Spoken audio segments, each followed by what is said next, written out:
what was it like to work with Christopher Nolan on your first feature film? Go for it, Harry. I personally thoroughly enjoyed myself.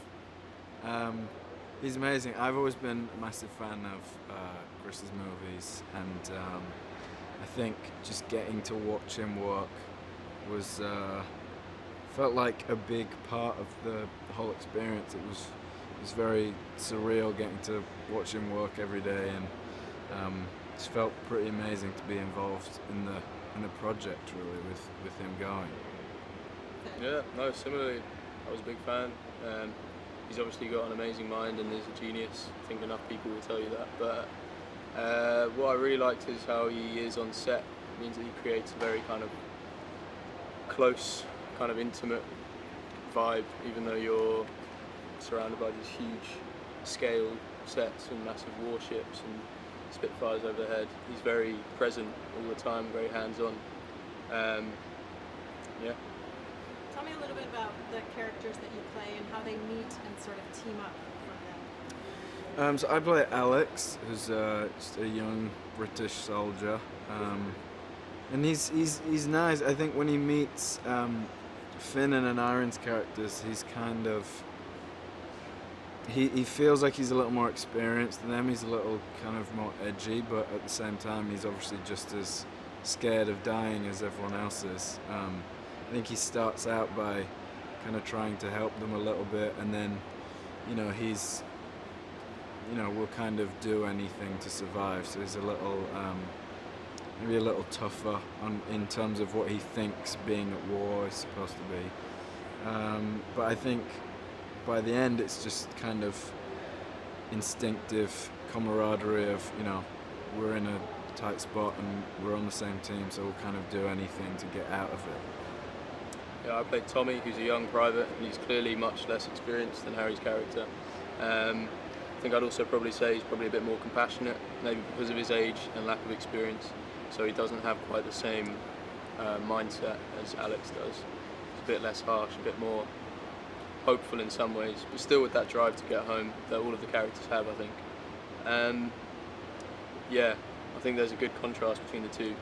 Between all three of us, actually, between me, Harry, and Aneurin, we're all very different in lots of ways, but all with the same objective. And how did you, if you did, physically prepare for the role? Did you do any special training, or? Yeah, well, I went out 2 weeks early to Dunkirk and trained with the stunts quite intensely for 2 weeks, and they just put me through my paces really, just did kind of military style training. We didn't go to a boot camp or anything, but a lot of them are ex-military, so they had me doing weapons training and swimming in the sea and circuit training and a bit of boxing and all kinds of things like that, really. Just a lot of swimming while heavy, I think, was like the main kind of preparation. I think it was swimming in trench coats. Yeah, a lot of more wool, I'd say, than I've swam in before. To make a habit of but swimming. Yeah, I think it was good just to kind of, get an idea of how heavy you were going to be while, doing that stuff. And I think it definitely helped to just prepare you rather than going in the first day and being like, oh, this is quite heavy. But nothing too crazy, but just some training stuff. And what was it like to work on the actual beach where the Dunkirk evacuation took place? I'd say it created an interesting mood kind of while we were filming. I think being in the place where it actually happened, it's every time you would break between shots, you could kind of tell everyone's very aware of where they were standing, and I think it made it quite intense just in general. I feel like everyone was very aware of where they were and everything that happened there, and it's such an eerie beach. It's not like everyone who goes to visit it is going because so many people died there, and it's it has kind of a weird there's like an eeriness to it, so it made the dynamic of filming there interesting. Did it give you sort of a better understanding of what these soldiers went through? Yeah, definitely. I think Harry said Harry's bang on. It was sort of like a very sobering thing to go through, and kind of added something to the film and made us realise, I think, if you hadn't already before, how much respect and subtlety you had to treat this topic with, because they were real people. It was a terrible event, and it's not something to be taken lightly. You can't just go in and do an all guns blazing action movie. You've really got to treat it with the respect it deserves, I think. Yeah. And I heard you had some really challenging days weather-wise out there on the mole. Tell me what that was like and how that sort of impacted your performance. Cold. Yeah, I think it was just